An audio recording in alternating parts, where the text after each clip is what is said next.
Exodus chapter 19. In the 3rd month after the children of Israel had gone out of the land of Egypt, on that same day they came into the wilderness of Sinai.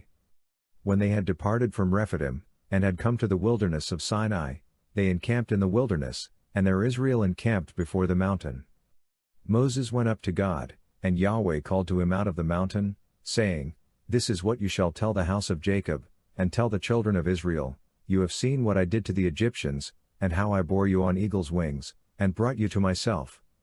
Now therefore, if you will indeed obey my voice and keep my covenant, then you shall be my own possession from among all peoples, for all the earth is mine, and you shall be to me a kingdom of priests and a holy nation. These are the words which you shall speak to the children of Israel. Moses came and called for the elders of the people, and set before them all these words which Yahweh commanded him. All the people answered together, and said, All that Yahweh has spoken we will do. Moses reported the words of the people to Yahweh. Yahweh said to Moses, Behold, I come to you in a thick cloud, that the people may hear when I speak with you, and may also believe you forever. Moses told the words of the people to Yahweh. Yahweh said to Moses, Go to the people, and sanctify them today and tomorrow, and let them wash their garments, and be ready for the 3rd day, for on the 3rd day Yahweh will come down in the sight of all the people on Mount Sinai. You shall set bounds to the people all around, saying, Be careful that you don't go up onto the mountain, or touch its border. Whoever touches the mountain shall be surely put to death. No hand shall touch him, but he shall surely be stoned or shot through, whether it is animal or man, he shall not live. When the trumpet sounds long, they shall come up to the mountain. Moses went down from the mountain to the people, and sanctified the people, and they washed their clothes. He said to the people, Be ready by the 3rd day. Don't have sexual relations with a woman. On the 3rd day, when it was morning, there were thunders and lightnings, and a thick cloud on the mountain, and the sound of an exceedingly loud trumpet, and all the people who were in the camp trembled. Moses led the people out of the camp to meet God, and they stood at the lower part of the mountain. All of Mount Sinai smoked, because Yahweh descended on it in fire, and its smoke ascended like the smoke of a furnace, and the whole mountain quaked greatly. When the sound of the trumpet grew louder and louder, Moses spoke, and God answered him by a voice. Yahweh came down on Mount Sinai, to the top of the mountain. Yahweh called Moses to the top of the mountain, and Moses went up.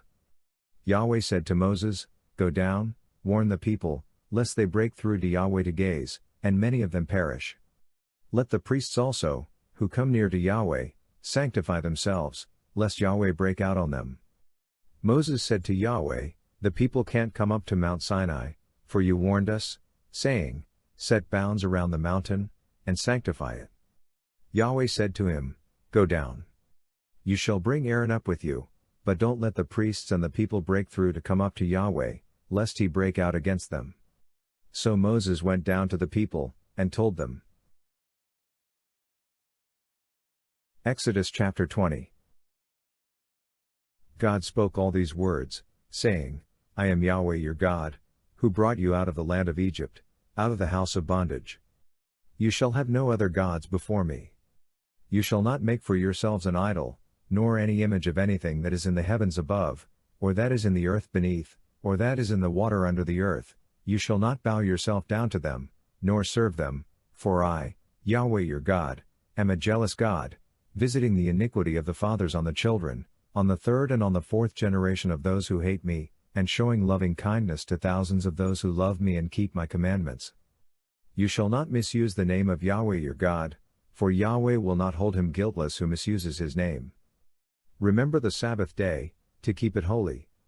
You shall labor 6 days, and do all your work, but the 7th day is a Sabbath to Yahweh your God. You shall not do any work in it, you, nor your son, nor your daughter, your male servant, nor your female servant, nor your livestock, nor your stranger who is within your gates, for in 6 days Yahweh made heaven and earth, the sea, and all that is in them, and rested the 7th day. Therefore Yahweh blessed the Sabbath day, and made it holy. Honor your father and your mother, that your days may be long in the land which Yahweh your God gives you. You shall not murder. You shall not commit adultery. You shall not steal. You shall not give false testimony against your neighbor. You shall not covet your neighbor's house. You shall not covet your neighbor's wife, nor his male servant, nor his female servant, nor his ox, nor his donkey, nor anything that is your neighbor's. All the people perceived the thunderings, the lightnings, the sound of the trumpet, and the mountain smoking. When the people saw it, they trembled, and stayed at a distance. They said to Moses, "Speak with us yourself, and we will listen, but don't let God speak with us, lest we die." Moses said to the people, "Don't be afraid, for God has come to test you, and that his fear may be before you, that you won't sin." The people stayed at a distance, and Moses came near to the thick darkness where God was. Yahweh said to Moses, "This is what you shall tell the children of Israel, you yourselves have seen that I have talked with you from heaven. You shall most certainly not make gods of silver or gods of gold for yourselves to be alongside me. You shall make an altar of earth for me, and shall sacrifice on it your burnt offerings and your peace offerings, your sheep and your cattle. In every place where I record my name I will come to you and I will bless you. If you make me an altar of stone, you shall not build it of cut stones, for if you lift up your tool on it, you have polluted it. You shall not go up by steps to my altar, that your nakedness may not be exposed to it."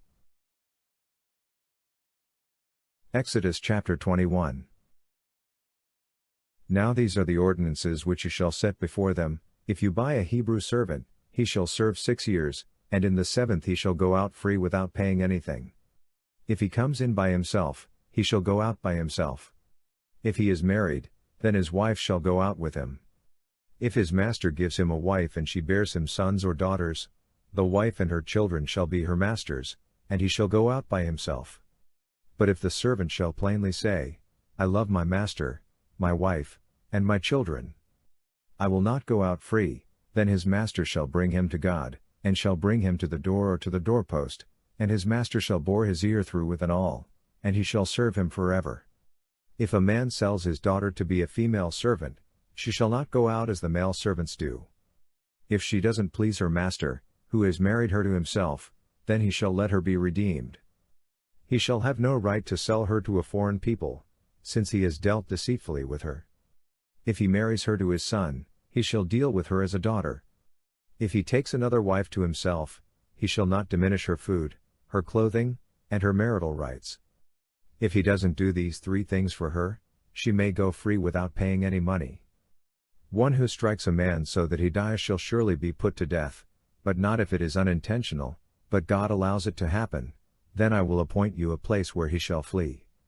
If a man schemes and comes presumptuously on his neighbor to kill him, you shall take him from my altar, that he may die. Anyone who attacks his father or his mother shall be surely put to death. Anyone who kidnaps someone and sells him, or if he is found in his hand, he shall surely be put to death. Anyone who curses his father or his mother shall surely be put to death. If men quarrel and one strikes the other with a stone, or with his fist, and he doesn't die, but is confined to bed, if he rises again and walks around with his staff, then he who struck him shall be cleared, only he shall pay for the loss of his time, and shall provide for his healing until he is thoroughly healed.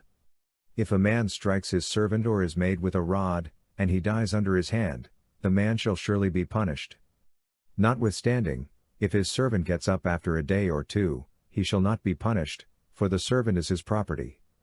If men fight and hurt a pregnant woman so that she gives birth prematurely, and yet no harm follows, he shall be surely fined as much as the woman's husband demands and the judges allow. But if any harm follows, then you must take life for life, eye for eye, tooth for tooth, hand for hand, foot for foot, burning for burning, wound for wound, and bruise for bruise. If a man strikes his servant's eye, or his maid's eye, and destroys it, he shall let him go free for his eye's sake. If he strikes out his male servant's tooth, or his female servant's tooth, he shall let the servant go free for his tooth's sake. If a bull gores a man or a woman to death, the bull shall surely be stoned, and its meat shall not be eaten, but the owner of the bull shall not be held responsible. But if the bull had a habit of goring in the past, and this has been testified to its owner, and he has not kept it in, but it has killed a man or a woman, the bull shall be stoned, and its owner shall also be put to death. If a ransom is imposed on him, then he shall give for the redemption of his life whatever is imposed. Whether it has gored a son or has gored a daughter, according to this judgment it shall be done to him. If the bull gores a male servant or a female servant, 30 shekels of silver shall be given to their master, and the ox shall be stoned. If a man opens a pit, or if a man digs a pit and doesn't cover it, and a bull or a donkey falls into it, the owner of the pit shall make it good. He shall give money to its owner, and the dead animal shall be his. If one man's bull injures another's, so that it dies, then they shall sell the live bull, and divide its price, and they shall also divide the dead animal. Or if it is known that the bull was in the habit of goring in the past, and its owner has not kept it in, he shall surely pay bull for bull, and the dead animal shall be his own.